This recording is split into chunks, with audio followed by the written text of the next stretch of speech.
تعامل معاملة الضباط، لها ساعات عمل محددة وتتقاضى رواتب تقاعدية. تمتلك قدرة عالية على كشف الجرائم والمجرمين، حتى أصبحت جزءا مهما من أي جيش في العالم. الكلاب البوليسية كلاب شرسة وقوية، طوعها البشر وسخرها لخدمته. وحدة كيناين هي فرقة من الكلاب البوليسية تقوم بمساندة دوريات الأمن لمطاردة المطلوبين أمنياً وضبط المهربين والإرهابيين. تتمتع بقدرات كبيرة على معرفة أماكن اختباء المجرمين وأماكن المخدرات والسلاح والمتفجرات. تخصصات الكلاب البوليسية: كلاب متخصصة بالمداهمات، وكلاب مهمتها كشف المخدرات، وأخرى للكشف عن المتفجرات، وكلاب للكشف عن الجثث تحت الأنقاض والبحث عن المفقودين، حتى أنها أصبحت جزءاً مهماً من أي جيش في العالم.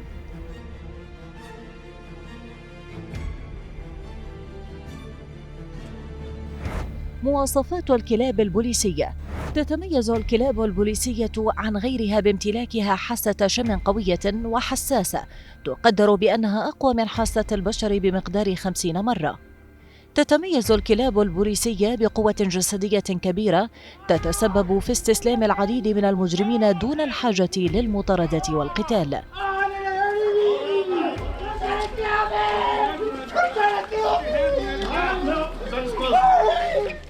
تعمل بعض الكلاب البوليسية مع أفراد الجيش، وذلك حسب تدريبات خاصة من أجل استخدامها في عمليات عسكرية متعددة كالبحث والإنقاذ والحراسة وأجهزة تتبع وأجهزة كشف.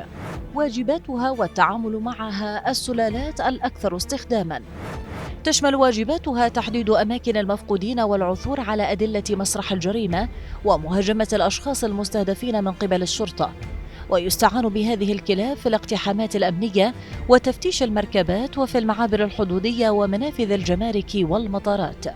يعمل على تدريب الكلاب مدربين متخصصين يتمتعون بالشجاعة والذكاء والصبر والقدرة على خلق جو من الألفة والمحبة. وتتميز أصوات الكلاب للتعرف على احتياجاتها ورغباتها. السلالات الأكثر استخداماً في هذا النوع من الكلاب هي الراعي الألماني ومالوي البلجيكي ودمهوند والراعي الهولندي. ساعات عملها ومدة خدمتها وراتبها تقاعدية. الكلاب البوليسية لها رتب عسكرية تكرم على إنجازاتها وتقام لها مراسم جنائزية عند وفاتها. لها ساعات عمل محددة لا يمكن تجاوزها، وتتقاضى رواتب تقاعدية لضمان دفع فواتيرها الطبية بعد انتهاء خدمتها مع الشرطة التي قد تصل إلى 9 سنوات. يصل الراتب التقاعدي لكل كلب إلى $2000 أمريكي، على اعتبار أن من حق الكلاب أن تعامل مثل الضباط. وفي العديد من البلدان يعد الإيذاء أو القتل المتعمد لكلب الشرطة جريمة جنائية. هل أسهمت الكلاب البوليسية في التخفيف من المواجهة المباشرة بين الشرطة والمجرمين؟ شاركنا برأيك.